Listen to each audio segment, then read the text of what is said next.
Hello everybody, welcome back to my channel, and today I have another speed build for you.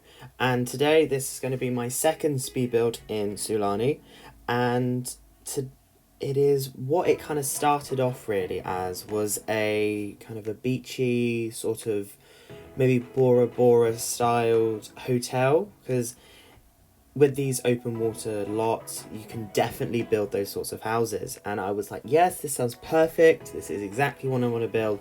But then the more I got into it, the more I was like, I don't think it matches Sulani.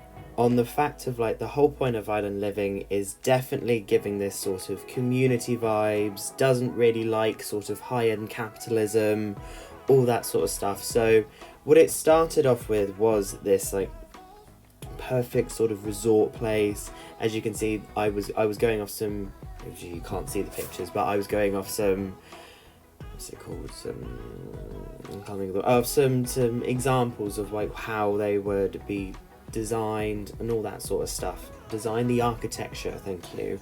I think I actually get the right words out. But starting off with the architecture, and I built the front of the building based off an image, and then the back of it was just off what I know they can look like, these sort of Bora Bora sort of resorts where you have these tiny little huts over the water. But I just didn't think it really sure, I probably would at some point try and build some lovely hotel in Sulani, but this place is semi that, because it's the point is that a company decided to come out to Sulani. They built this beautiful hotel, but then for some reason, either they weren't getting enough funding or cuts, or maybe not enough people were visiting. They left it, so they just abandoned it, and this kind of left it for the people of Sulani to deal with, really. But instead of just letting it kind of deteriorate, sure, it had deteriorated a tiny bit, but that was just the aesthetic I wanted to go for. But the people of Sulani then kind of turned it into a bit of a community centre, on that everything is there. So maybe I went a little bit crazy on sort of the things that you can go there. So at first, like, there's a restaurant. Well, not that it really functions as a restaurant, because you can't have more than one sort of lot type in one place. So it functions as a beach, so that the lifeguard turns up, but then it can't have, there's no way that, unless you wanted to go there and hire sort of a caterer for the restaurant, then there's no way at which it can really function. And I also put in like the little food hut that comes with Sulani, so then at least they're cooking more like authentic Polynesian foods, and sticking with those similar recipes. I put in a bar as well, but obviously the bar won't function unless you hire a bartender, which is kind of a little bit frustrating sometimes. That it's a shame that you can't combine two sorts of lot types, so that this is only a beach. Like there's, unless your Sims come along and decide to rent a bartender, then nobody's going to come in and tend the bar unless you want your sim to do that. But it'd be nice if that was a little bit more autonomous and people would actually go up and use the bar then. I guess that's the reason, on the fact of like they make it a beach lot type, because then more people are more likely to swim in the sea. Whereas if you go to the bar in Sulani, then because it's a bar, I don't understand how lot traits how they kind of write the game and stuff like that, but it seems like as they're at a bar, they are more likely to go use the bar, whereas because they're at the beach, they also, when I was kind of playtesting it a little bit, they all just kind of swam around, and I'm presuming that was because it was a beach lot type. But the feel I wanted to give this place was that it had kind of fallen apart a little bit, and then because I guess the people of Sulani, they don't have that much money. They're just like the normal, but they fish for a living. Maybe there isn't that much money in Sulani. So what they did is they kind of just clubbed together, brought all of their own sort of stuff together to furnish it. So that's why I kind of added in, you'll see me later in the build, kind of adding the occasional like corrugated iron roof here, and a different colour there, as if they were just using the materials they had around them. And then I also kind of wanted that a lot of the tables and chairs and all that sort of stuff were different colours, and to kind of give the aesthetic that maybe all the people in Sulani, they donated a chair or something, but that doesn't mean everybody's going to have the same coloured chair, because nobody does. So that's what I kind of wanted to have, was that it looked like everybody had kind of donated a little bit to the centre to help make it bring it to life, really. And then in one of the little huts I put the pirates playing jungle gym. I then also add in a lifeguard hut, and then I also decided to add in a spa hut. And I mean, that probably is where it gets a little bit sort of, would the people of Sulani be that interested in having a spa, like going for having a massage? But then I thought, this is The Sims. It's not completely, it's based off life, but it's not that there's still a little bit of idealism in there. So it's the fact, of course they can go and have a massage at this place. It will be absolutely fine. But yeah, so I really like the way that this build turned out. I really did. I was just, here you can see me, I wanted to see if I could combine two sets of roof, and it wasn't working. Like, I wanted to make it look like maybe they had filled in the filled in the thatch with a bit of like corrugated iron and all that sort of stuff. But one of the really annoying things about island living, other than the lack of gameplay, but there is no single tile doors. Those what look like single tile doors are actually double. They take up they're too wide, and it's like, oh, but I liked the mesh look in them, because it makes it look like it's like to keep bugs out and stuff like that. So I wasn't complaining. I mean, I was complaining, sorry. So I was complaining that they didn't have a single tile door. And I'm like, they got those lovely big sliding doors, which are gorgeous, but I want some single tile doors, please. It's you only have to put in one. Like, I'm not asking for 6 single tile doors. I'm just asking for that mesh looking door in a single tile. But they made it too wide. But it's only a single door. It just doesn't make sense. I don't know why they do doors that big. But yeah, so here you can kind of see me messing around with how much sort of cheap renovations that I wanted to add in this place. I was like, do I really want it to look that cheap? I was using some like Strangerville corrugated iron, and I was like, no, I think they're going to stick with their wood. Like, they've got plenty of palm trees around them. I'm sure they're not going to be the biggest fans of cutting things down. But even still, like, the company that built this probably built the huts, and all they've come in and done is maybe changed a few bits and given it a fresh coat of paint to make it just a little bit more brighter and match kind of the aesthetic of Sulani. I love those brightly coloured wooden tones, like the blues, the dark blues, the yellows, the oranges. It's really adds a breath of fresh air to the Sims sometimes. Like, there is quite a few brightly coloured sorts of items, but it's nice that they're in wood tones, because I love wood tones. That's just me. I love it when they're like nice different wood tones. So I love all the wooden flooring that's come with this pack. That means I can use another wood flooring instead of constantly using the Jungle Adventure ones. I was tempted to use that in this build. I was like, no, I think I'll go well with the Island Adventure ones. It deserves to be used, considering that this is an Island Adventure build. Island Adventure. Jungle Adventure. Oh, that's your new one. Not everyone's saying Island Paradise. It is Island Living. Sorry about that. Getting my terms confused.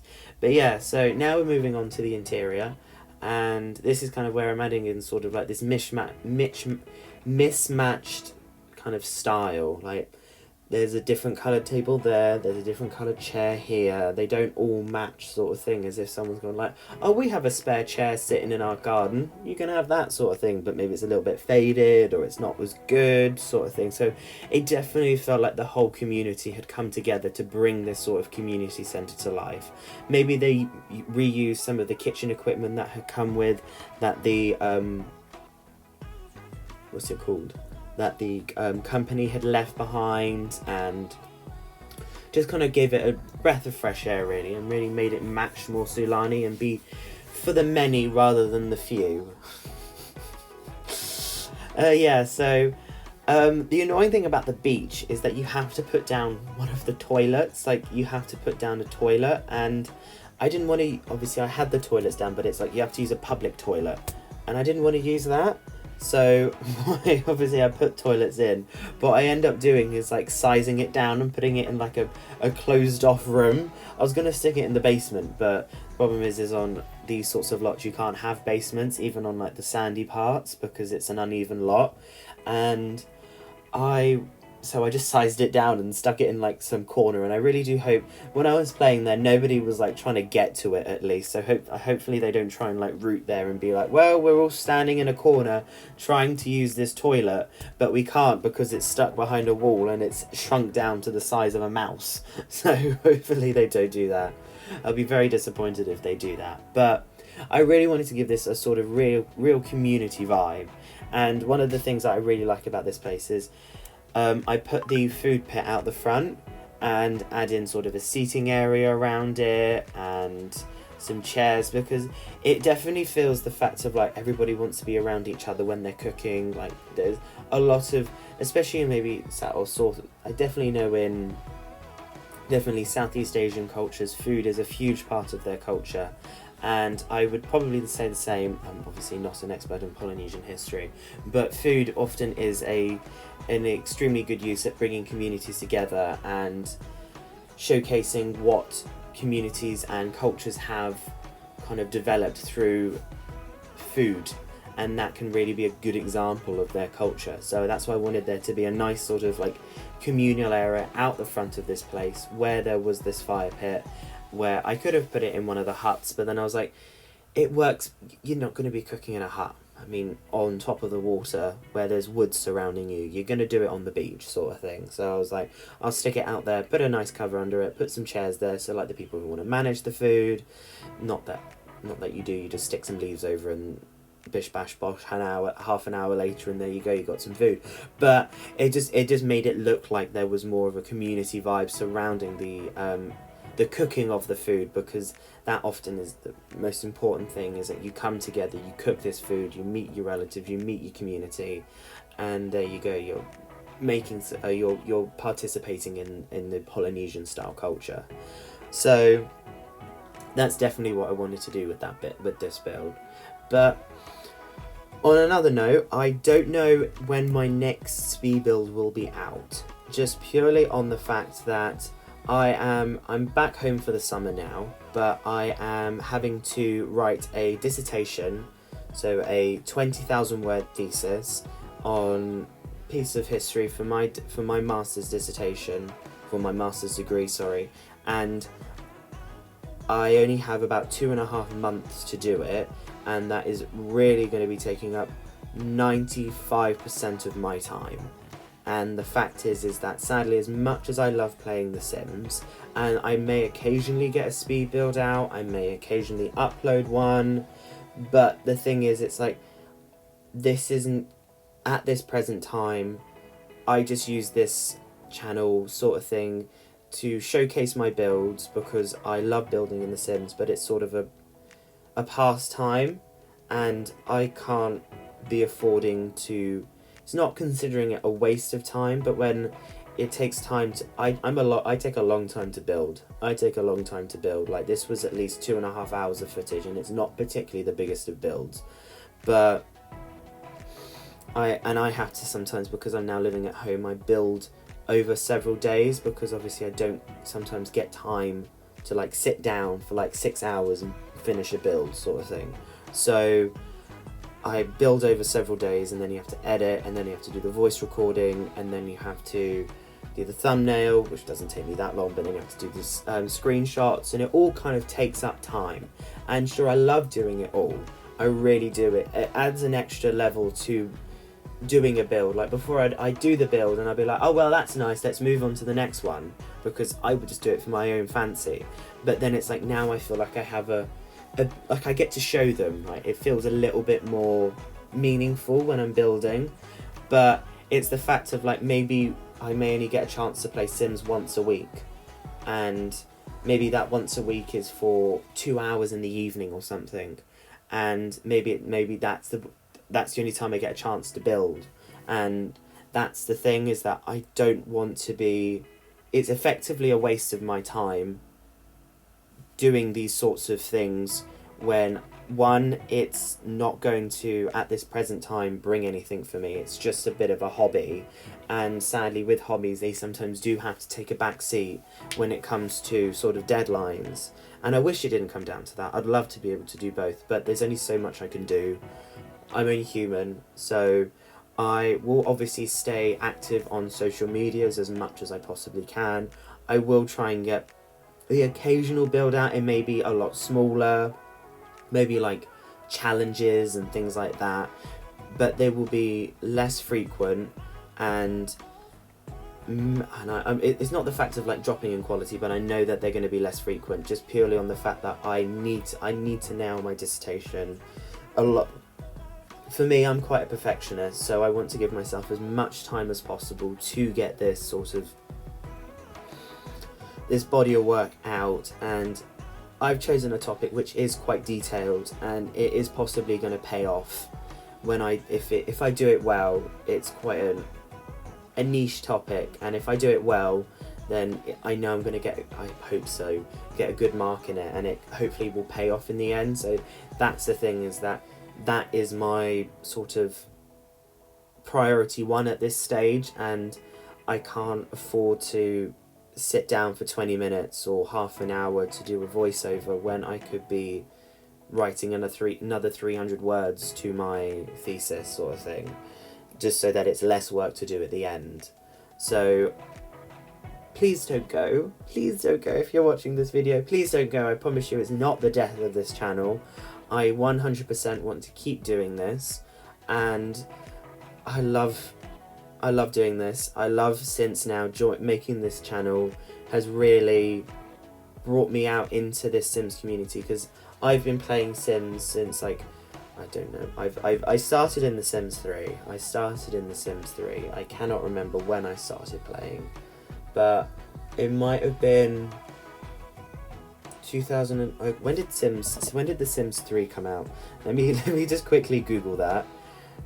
Sims 3 release date.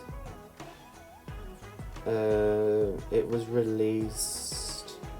Oh, come on, please give me a date. 2009. So I'd say about 2011. So probably 8 years now I've been playing The Sims. So not as long as some other people, but I remember playing The Sims 4 when it came out on PC. I've had The Sims 4 since its release date, and I have been building ever since I kind of got the game. When I wasn't the best of builder in The Sims 3. I didn't know what the hell I was doing.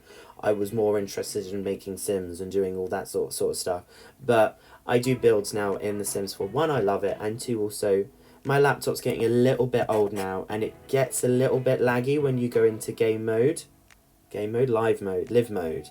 So, whereas build mode is a lot less laggy for me, so it's the best of both worlds. Sure, I'd love to do a lot more gameplay, but on the fact of like how slow it sometimes takes to go from one world to another, or from one lot to another, I just get bored of it. It's not the fact of getting bored on playing The Sims, it's just the fact that I'm like, I can't be bothered to wait a minute for a lot to load when I could just build this in 2 hours and not have any sorts of issues, if you get what I mean. But yeah, so that's my rant over. So please don't go. I promise you this channel won't die. I will be coming back. I will stay here. If you want to keep in touch with me, I am on Twitter. I am on Discord. I'm still trying to work out how Discord works. I feel like so out of touch. I remember when I got Snapchat, I was like, oh, I understand it obviously, but it's the fact of like, is it really needed? But Discord is a whole new world to me. I'm like, what is this? How does it work? What's all these sort of... I just feel so old. I feel like a real generational divide when I'm on Discord, and I'm like, people older than me use Discord, but it's the fact of like, I've only really started getting into like sort of being a gamer quote unquote, since I sort of started up this channel. Before, it used to just be me playing a little bit of Sims in my living room while watching television. It wasn't particularly some sort of hardcore Sims 4 playing. So, but I've loved the game. I've loved it. But yeah, we're kind of approaching, I think, near the end of it, and you saw me having to go through the difficulty of landscaping these goddamn stilted foundations. The issue is that obviously you can't place the stuff under it, and I should have done the landscaping at the beginning of the build. When I realised after I'd kind of built all the huts, I was like, god damn it, I should have done the landscaping, because you've got to move the lot back so you can place the what's it called, the landscaping, and then you move it forward. But when you've got little huts which are basically on the edge of the lot, there is absolutely no way you can move it back. So I was scooting them all over the place. I had to cut quite a bit out of it, and then I had to edit it because I realised that I didn't put the lot as far forward as it originally was. It was a mess. It was an absolute mess, but it works out okay. You can see now I'm just kind of adding in the final features here, and we should be coming up to the screenshot soon. So I really do hope you've enjoyed this build. Please do give me a like, comment, subscribe. I really do appreciate every single one of them, and I will speak to you soon in my next video. If you obviously can follow me on Twitter, that way you'll know I'm not dead. I promise you I'm not dead. I will be dying inside because of this dissertation, but I will not be dead. So I hope that the next speed build doesn't take too long to come out, but as I've said, the dissertation will have to take priority. But thank you ever so much to whoever has subscribed. I'm only at 35, but that's still 35 subscribers who I am still very grateful for, and all that sort of soppy stuff. But thank you ever so much, and I will speak to you all in the next speed build, whenever that is, and I hope you have a lovely summer wherever you are in the world, and thank you ever so much. Bye!